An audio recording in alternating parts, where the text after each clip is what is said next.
해가 지면 모든 길이 안개 속에 사라지는 숲이 있었습니다. 어느 날 한 여행자가 그 숲에 들어왔습니다.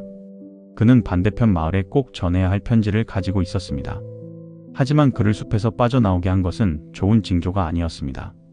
운이 좋아지기 전에 사람에게 먼저 나타나는 아주 현실적인 변화였습니다.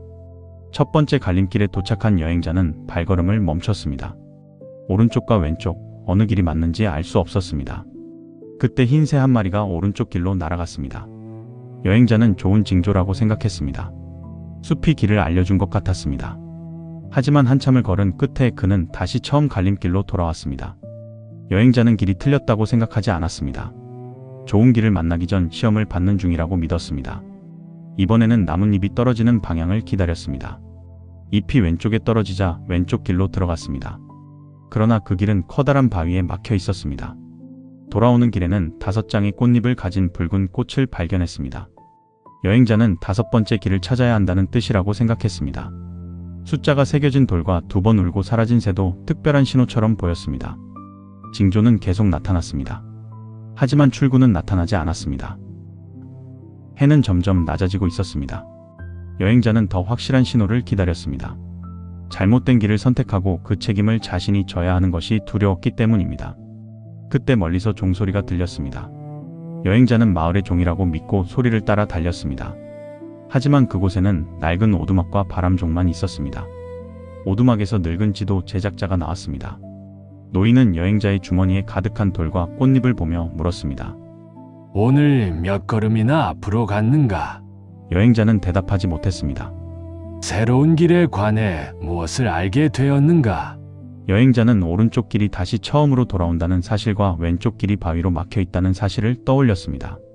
하지만 그것을 기록하지 않았습니다. 길을 이해하는 대신 징조의 의미만 해석하고 있었습니다.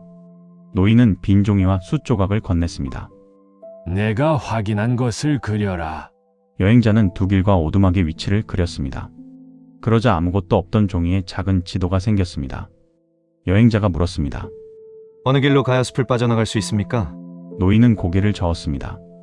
나는 모른다. 여행자의 얼굴에 실망이 번졌습니다. 노인은 말했습니다. 너는 길을 알려줄 징조를 찾은 것이 아니다. 너는 길을 고르려던 게 아니라 잘못 골라도 내 탓이 아닐 이유를 찾고 있었던 거다. 새가 오른쪽으로 날면 실패해도 내 책임이 아니라고 생각할 수 있었겠지. 하지만 숲은 너 대신 길을 고르지 않는다. 숲이 주는 것은 답이 아니라 걸어본 뒤 남는 흔적뿐이다. 여행자는 지도 아래에 3칸을 그렸습니다. 첫 번째 칸에는 확인된 사실을 적었습니다.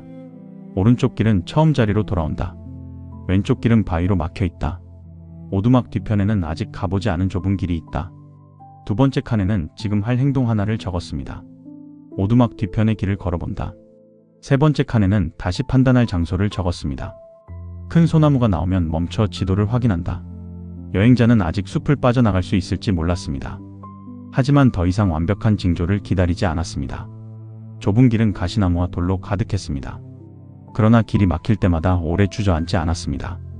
조금 뒤로 돌아가 다른 틈을 찾았습니다. 나무를 하던 사람을 만나자 방향을 물었습니다. 그는 북쪽으로 가면 강이 나온다고 알려주었습니다. 새로운 정보가 생겼습니다. 길은 다시 2갈래로 나뉘었습니다. 강으로 가는 길과 언덕으로 올라가는 길이었습니다. 선택지가 하나에서 2개로 늘었습니다. 여행자는 먼저 언덕에 올라 주변을 살폈습니다. 멀리서 사람이 사는 곳에 연기가 보였습니다. 아직 마을은 아니었지만 이전에는 없던 결과였습니다. 그는 연기의 방향을 지도에 표시했습니다. 한 걸음이 정보를 만들었습니다. 정보가 다음 선택지를 만들었습니다. 선택이 이전과 다른 결과를 만들었습니다. 강가에 도착했을 때 흰새가 다시 나타났습니다. 새는 강 건너편으로 날아갔습니다. 여행자는 잠시 그 모습을 바라보았습니다. 그러나 곧 강의 깊이와 물살을 살폈습니다. 새가 어디로 가는지는 새의 일이었습니다. 자신이 어디로 갈지는 자신이 확인해야 했습니다. 물살이 약한 곳과 쓰러진 나무를 발견한 그는 나무를 밀어 다리를 만들었습니다. 몇 번 실패한 끝에 강을 건넜습니다. 마지막 햇빛이 사라질 무렵 눈앞에 반대편 마을의 불빛이 나타났습니다.